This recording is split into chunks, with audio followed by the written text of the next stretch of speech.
नमस्कार, news super Bharat में आप सभी का स्वागत है।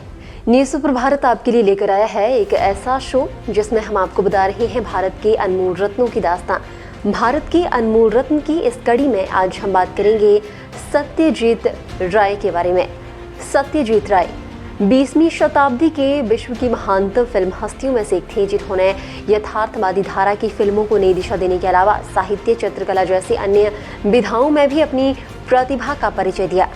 सत्यजीत राय फिल्म निर्माण से संबंधित कई काम खुद ही करते थे। इनमें निर्देशन, छायांकन, पटकथा, पार्श्व संगीत, कला निर्देशन, संपादन, ये सारी चीजें इसी में शामिल थी।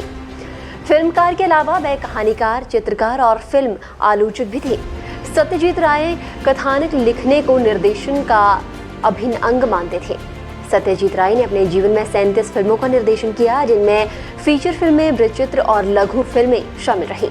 इनकी पहली फिल्म पाथेर पांचाली को कान फिल्मोत्सव में मिले सर्वोत्तम मानवीय प्रलेख पुरस्कार को मिलाकर कुल 11 अंतर्राष्ट्रीय पुरस्कार मिले।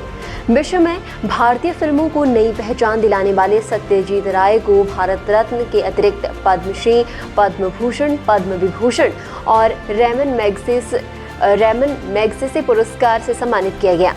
विश्व सिनेमा में अभूतपूर्व योगदान के लिए सत्यजीत राय को मानद ऑस्कर अवार्ड से अलंकृत किया गया। इसके अलावा उन्होंने और उनके काम ने कुल 32 राष्ट्रीय फिल्म पुरस्कार प्राप्त किए।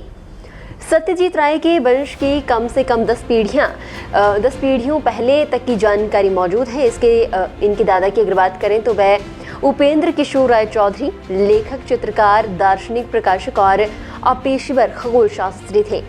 ये साथ ही ब्राह्मण समाज के नेता भी थे।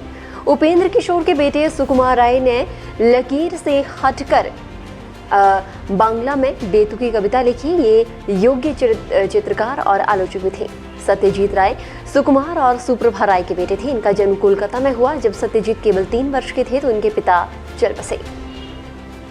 सन 1947 में उन्होंने अन्य लोगों के साथ कलकत्ता फिल्म सोसाइटी की स्थापना की और भारतीय सिनेमा की समस्याओं और सिनेमा किस तरह का चाहिए विषय पर लेख लिखे।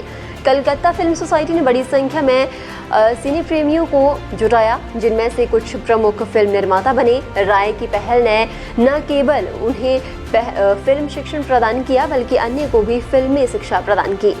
फिल्मों में मिली सफलता से राय का पारिवारिक जीवन में अधिक परिवर्तन नहीं आया। वे अपनी मां और परिवार के अन्य सदस्यों के साथ एक ही किराए के मकान में रहते रहे। 1960 के दशक में राय ने जापान की यात्रा की और वहां जाने माने फिल्म निर्देशक अकीरा कुरोसावा से मिले। भारत में भी वे अक्सर शहर में भागम भाग वाले माहौल से बचने के लिए दार्जिलिंग या पुरी जैसी जगहों पर जाकर एकांत में कथानक पूरा करते थे। विश्व के 10 फिल्मकारों में शामिल बांग्ला फिल्मकार सत्यजीत राय ने अपनी किसी भी फिल्म के ऑस्कर की दौड़ में शामिल होने नहीं भेजा। उनकी फिल्म पाथेर पांचाली जो 1955 में बनी थी और अपू त्रयी को दुनिया भर के फिल्म फेस्टिवल के सैकड़ों अवार्ड मिले।